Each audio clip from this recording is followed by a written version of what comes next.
This is a painting by Susette Macau, a South African painter and poet. It's called Father and Daughter. For me, that painting is about service through home and family. What's happening in that slide? The daughter is holding up her dear father, helping him to walk. As many of you know who are my age or older, the circle has begun to turn. The parent becomes the child becomes the parent. It's a beautiful painting.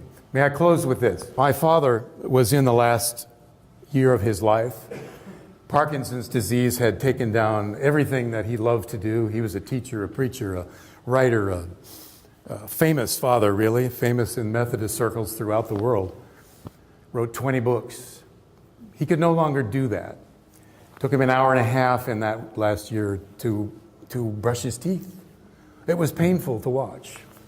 I sat by his bedside many times during that period, and I helped him eat. I read to him. I did the things that I knew best to do. I told him about a book I wanted to write, and he kind of smiled, but he really couldn't talk anymore. And so I sat. I knew this was precious time. Famous fathers aren't around very much when you're growing up. I knew this was precious. So I stayed until it was dark. The gloaming turned to dark, as they say. And I started to go home. As I got to the door, I turned around and saw my father waving me to come back. And I came back, and I sat, and I saw a tear in my father's eye. Now, understand, I had never seen my father cry. He was 83. I had never seen it.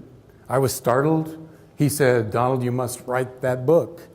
I said, "Well, okay." Still startled. Didn't get the tears with the book.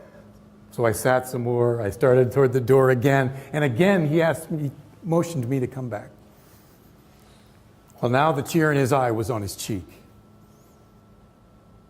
As he looked at me and he said, "Donald, thank you for being here. Thank you for loving me. I love you, son. And thank you for forgiving me." Now, do you see what happened?